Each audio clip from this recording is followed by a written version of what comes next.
Hi, my name is Jason Radford, and today I want to show you how to use the brainstorming template as part of the Collective Intelligence Task Battery. Here I have my test research team. I'm going to go under the Add New Clone Experiment tab, and I'm going to select the Collective Intelligence Task Battery brainstorming task. I'm going to just name it whatever I want, test brainstorming. I click the Add button. This gives me my own copy of the brainstorming task. So I have all the files associated with the task. I have the variables that I need. The data is going to be saved here. So this is where I go download the data. And then for the sake of brevity, this is the demo tab where I can see what it looks like. So let me just first show you the variables that are involved here. When we have this collective intelligence task battery, not only do we have the task, but we also have a system for people to talk to one another. This is what chat channel matrix is. It's allowing you to set who can chat with whom in the study. So if you use all, it's just one chat room for everybody, or you can provide this dictionary where the indices here, the 1, 2, and 3 are the player numbers, and then the values here in the list are the channels that they can talk to. So in this case, person 1 and person 2 are talking on channel 1, and person 3 and person 1 are talking on channel 2. So it's a line network in this case. You can define it however you want. There's actually no limit to the kind of chat channel matrix you can put as long as it follows those rules.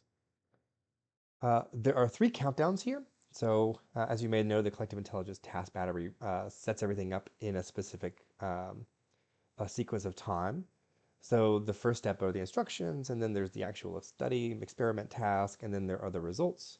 And to make things fair for all teams, they all have to be the same amount of time for every team. So in this case, you can set the number of seconds for the experiment. This will vary for the particular task that you have. I suggest testing it with your participants. For brainstorming, I believe the standard is somewhere between 2 and 5 minutes. This is in seconds. The countdown for the instructions, this is how much time everybody has to read the instructions. We typically recommend about a minute to do the instructions. The instructions are customizable. We'll show you that in a minute.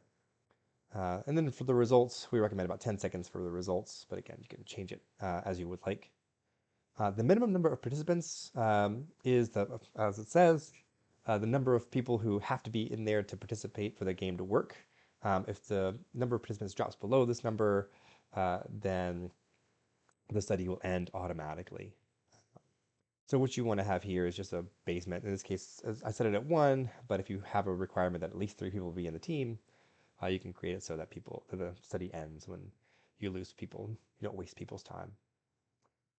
Next experiment, we'll talk about a little bit more in the section on how to chain these studies together so people can go from one to the next. So I'll sort of skip over that for now.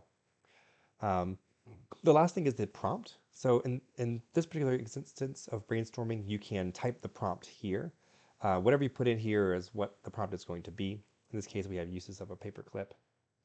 And lastly, there's a flag for show instructions. Set it to true for people to see the instructions. If you set it to false, it's really good for testing. You set it to false, skip the instructions, go straight into the experiment and see what's going on, or if things break, or if you want to change things, you can get to the experiment faster. So these are the variables that you have that are already built in, ready for you to use. Next, let me talk through the files here.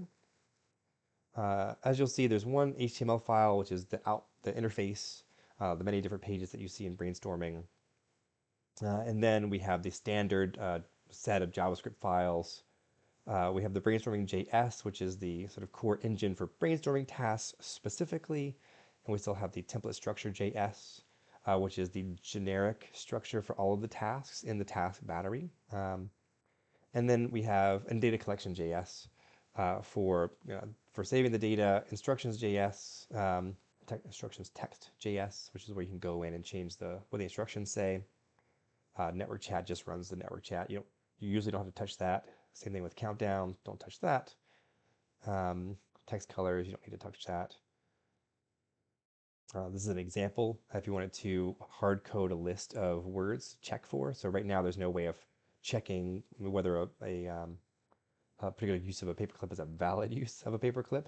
But another option could be come with all the words that start with N and end in T.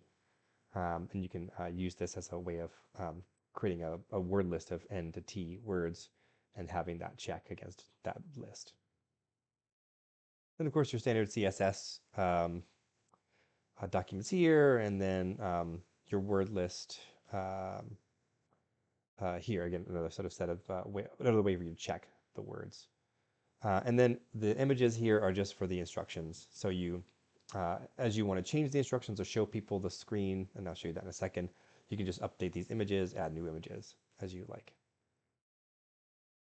So let me just walk through this brainstorming task, and then I'll go back into the study files. So I'm just going to do one participant. It's going to be 10 seconds. It's going to make it fit quick. We're going to go through it very fast. As with all CITB studies, there's first the instructions that show people the interface, tell them what they're trying to do. And then on the right-hand side, we have this chat. So if there are more people, I could say, I can get responses from them. We could chat about strategies for coming up with new topics, uses of a paperclip, clipping paper. This will automatically check for duplicate ideas. So if somebody puts in 2 clipping papers, it won't count them twice. But generally the scoring for brainstorming, if you want to measure sort of the creativity of the uploaded ideas, you have to do that manually. And there are different ways of doing it. We do some checking on basic validity. Again, is it a duplicate submission? And you can, again, add in your own manual rules for checking or automated rules for checking. So let's go into the study code here. So this HTML file has all of the interfaces that you'll see, the pages. So there's a div for the instructions, there's a little message for when there are too few players and the study ends. So you go through here, everything that gets shown to people is shown here. If you want to change the layout of the page, this is where you do it. Brainstorming.js is the engine for the brainstorming study. I'll talk about that in 1 second. I want to move down to template structure. Template structure is the generic file that controls all of the CITB experiments. This is where you get the basic fetch move function. Sorry, let me fetch move. New move, fetch move, which is what we use to send messages from one player to another, so we know who submitted what ideas, as well as keep this coordinated so we know when player 1's ready, player 2 is ready. If you wanted to change the data that's being sent to folks, or change the way that the flow works, this is where you start with template structure, new move, fetch move. So where we handle player disconnect, every study has a player disconnect option. And what do you want to do? What happens when somebody disconnects from the study? Either because their study ended, or they dropped, or they lost internet connection, whatever. Template structure is where you find these generic functions for all of the CITB tasks. Going back to brainstorming, you get these experiment-specific new move functions. So when that fetch move, new move gets called, every time it gets sent, it also gets sent through this experiment-specific new move. And this is where you can sort of handle things that are very specific to brainstorming. In this case, what happens when somebody submits a brainstorming idea? We're going to check for whether it's correct. We're going to increment the number of ideas, all that stuff. Let's see if there's anything else worth mentioning.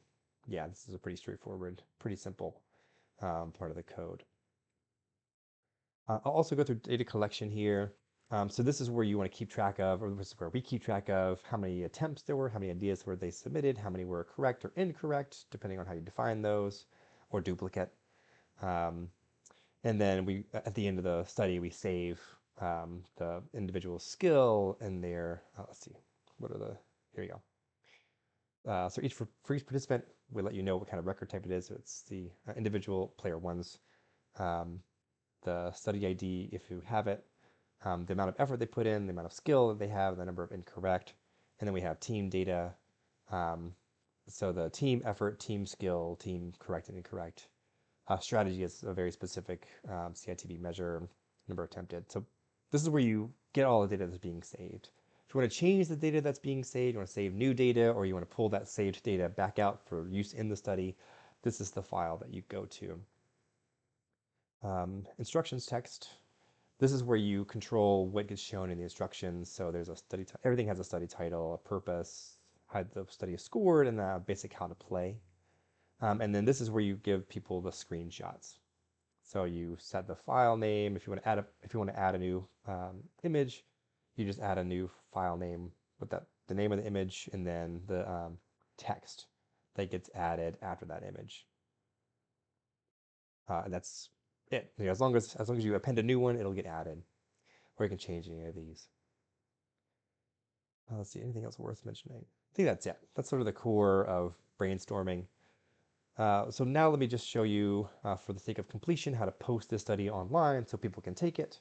Again, I'm not going to chain these yet to one another, but I just want to get to the point of showing you how to post these online. So you want to go to admin. For the sake of brevity, I've already opened up admin here. Scroll down to my team page here, the CITB tutorial that I've created. I'm going to create a new one called Test Brainstorm. You can name it whatever you want. Don't worry about this because you'll edit that later. And actually, most people won't see it in the chain. Here I want to do, oh no, never start with test. Test brainstorming. There it is.